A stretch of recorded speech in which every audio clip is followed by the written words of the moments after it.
Totoong maki siomai na ang main branch niya is sa Olympia, Barangay Poblacion. Sa Barangay Poblacion sa Makati. So, tatry ko kasi sikat na sikat tong maki siomai dito sa sa Pandakan. Umu-order talaga sila through Lalamove. Masarap daw yung sauce nito and syempre yung maki siomai.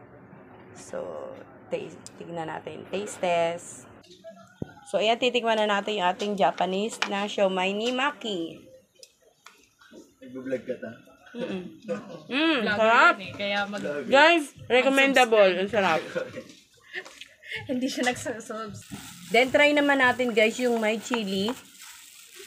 And then, try natin tong pork siomai.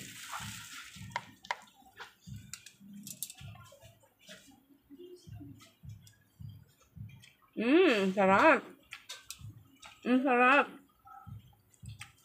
Ang sarap nito i-mix mo yung soy sauce at yung chili. Ang sarap. Ang sarap talaga. So, sa mga taga-Pandakan dyan, taga-Makati, bili na kayo ng maki siomai. Ang sarap talaga, as in, walang halong biro. Sarap.